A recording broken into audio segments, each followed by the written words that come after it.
tapi kita pulang tanpa membawa oleh-oleh dalam bentuk ilmu dari Nabi Muhammad sallallahu alaihi wasallam.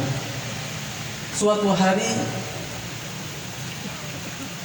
Rasulullah sallallahu alaihi wasallam memberikan pelajaran dan juga ilmu kepada Sayyidina Umar ibn Khattab radhiyallahu taala anhu. Riwayat ini dinyatakan di dalam kitab hadis Sunan Tirmidzi radhiyallahu taala anhu.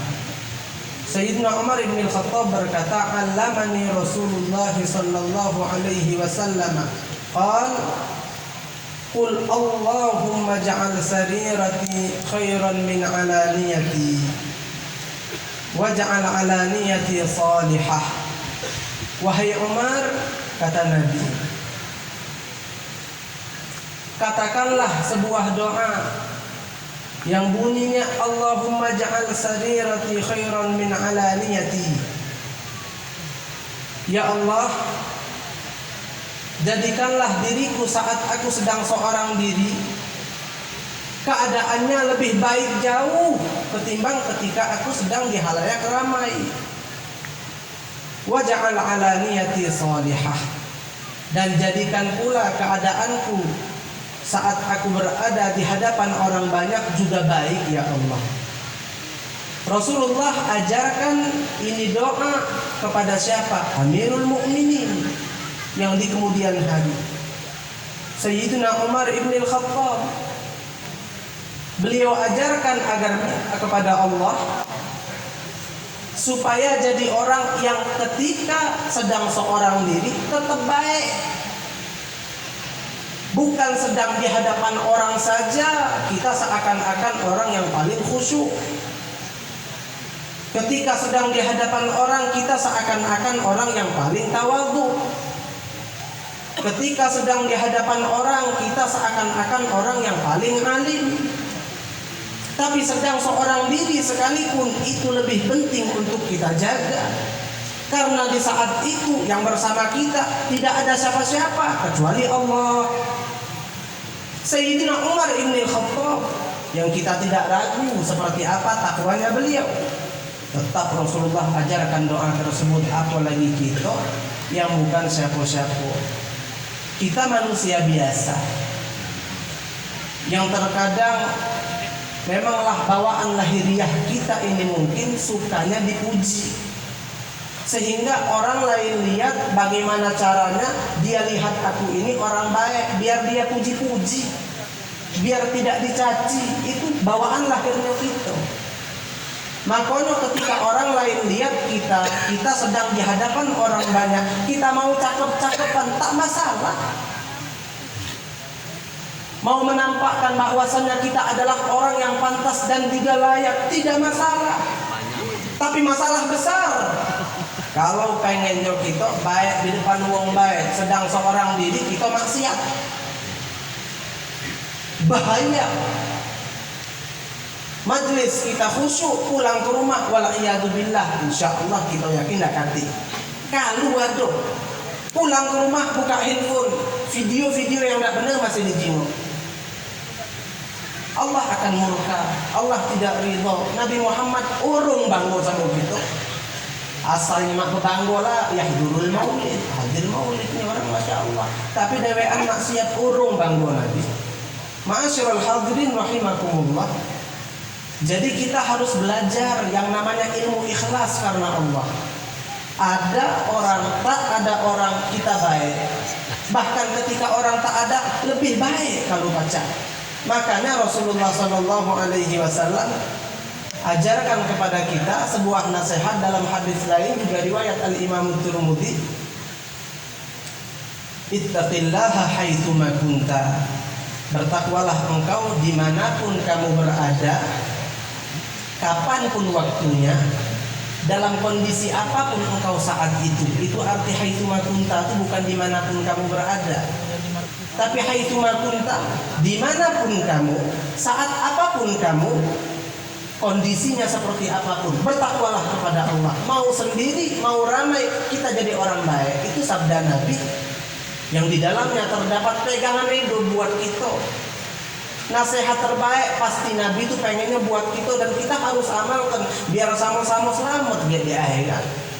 Buat apa kita cantik di mata orang kalau di mata Allah kita bobrok? Wala'iyadzubillah. Harus bagus galau. Di mata Allah kita baik, di mata manusia kita baik. Itulah ajaran Nabi. Ma'asyiral hadirin rahimakumullah. Ada dua alasan yang dengan dua alasan ini kita akan paham sebenarnya pujian manusia dan anggapan baik orang lain terhadap kita itu tidak pula penting. Dua alasan. Yang pertama, bahwasannya pujian manusia itu tidak permanen. Hari ini dia puji kita, nanti dia lupa. Atau bahkan lebih dahsyat dari itu, hari ini dia puji kita, nanti dia caci kita. Dahsyat. Bagaimana perjalanan hidup Nabi Muhammad SAW memberitahu kepada kita bahwa itu memang benar ada. Saat Nabi Muhammad berusia 35 tahun, terjadi perombakan Ka'bah, habis-habisan, dirombak habis. Kena banjir, rusaknya parah, dirombak, kelar dirombak. Akhirnya para pembesar Makkah rebutan, pengen jadi orang yang punya kesempatan dan andil besar untuk kembali mengembalikan Ka'bah ke posisinya semula. Ngapa rebutan? Pengen namo.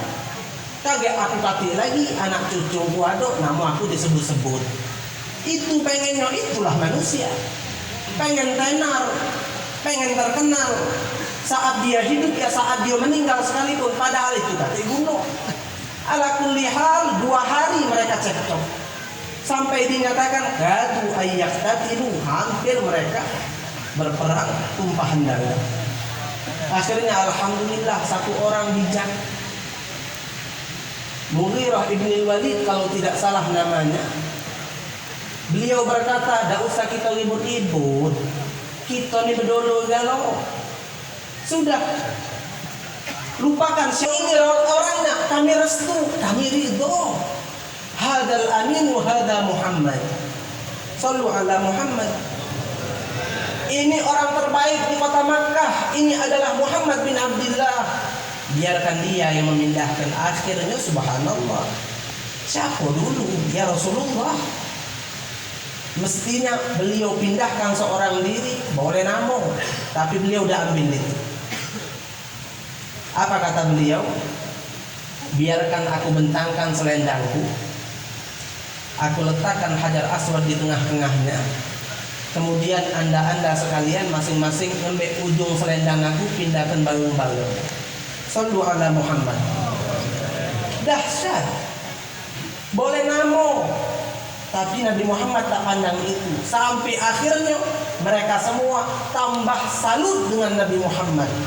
Berhari-hari, berminggu-minggu Nabi Muhammad itu namanya dipuji-puji, menjadi buah bibir, perbincangan hangat pada setiap rumah-rumah yang ada di kota Makkah ketika itu. Oh Muhammad, tahu tidak kalian? Berhari-hari orang cekcok, 2 hari 2 malam sampai nak pembunuhan. Akhirnya sekali di tangan dia kelar. Adem galau, ridho galau, senang hati galau. Dipuji habis-habisan. Tapi 5 tahun kemudian, saat Nabi Muhammad SAW mengakui bahwasanya Allah mengangkat beliau sebagai seorang Rasul, bukan kesalahan, tapi karena itu mengganggu kepentingan pribadi para pembesar Makkah, mereka tak terima. Pujian yang mereka lontarkan berubah menjadi caci maki.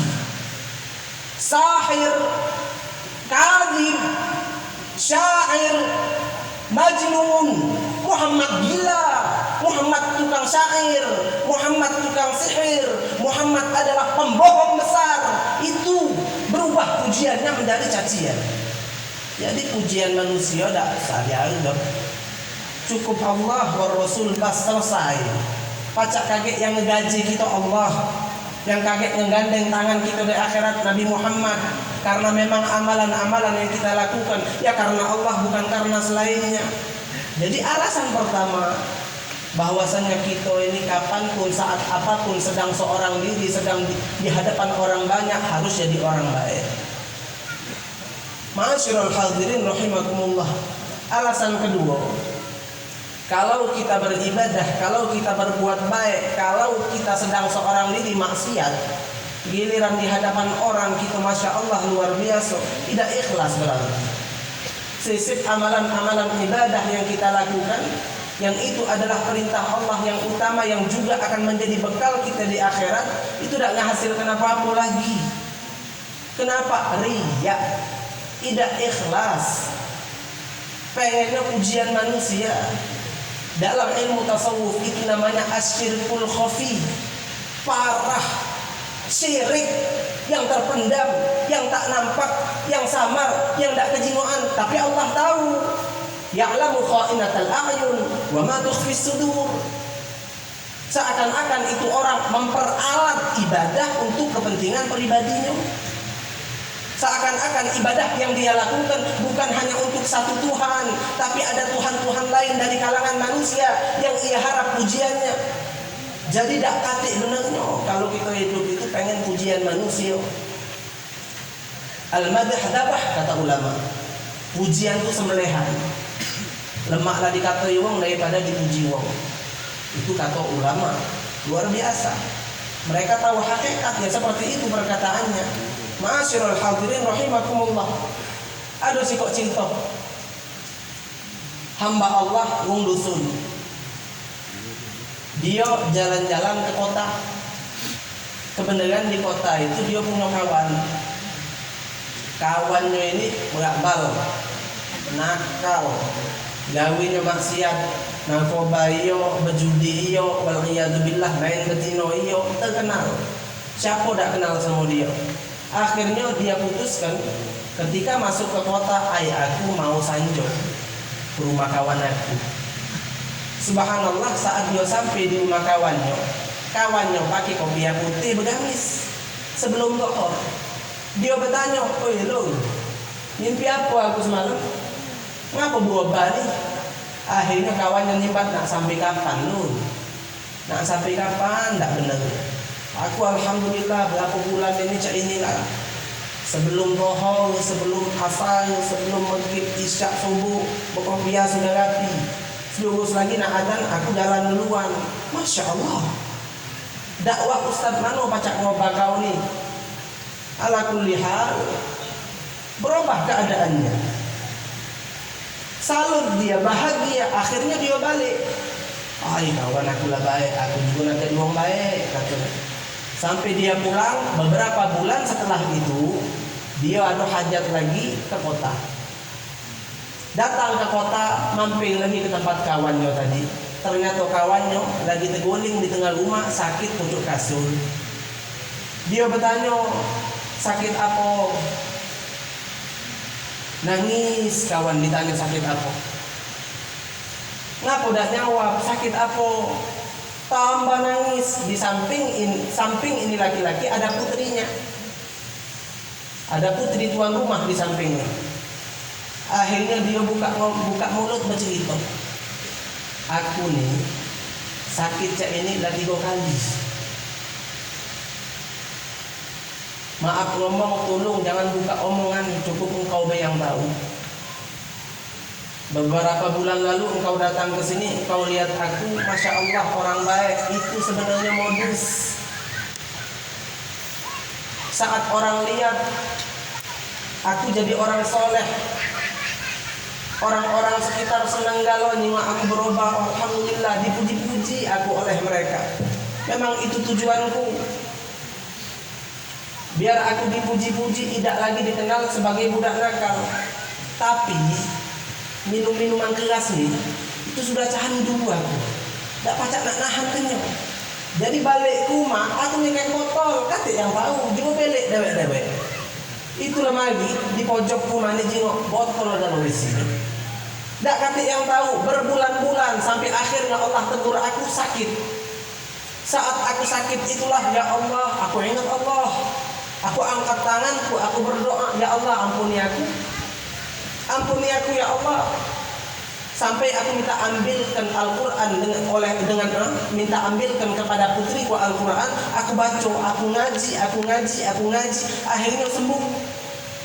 Alhamdulillah, berkat aku tobat betul-betul sepenuh hati, Allah sembuhkan. Akhirnya aku jadi orang baik, namun kemudian balik lagi tidak kuat. Candu aku kumat lagi, kayak botol lagi di rumah, tapi di luar rumah aku jadi orang baik. Akhirnya datang teguran yang kedua dari Allah, sakit lagi model ceritulah. Berobat ke dokter, tidak baik-baik. Akhirnya aku yakin ini teguran lagi dari Allah. Aku minta ambilkan lagi Al-Quran dengan putriku ambilkan, aku ngaji lagi, aku munajat lagi, aku minta ampun lagi, aku taubat lagi, sembuh.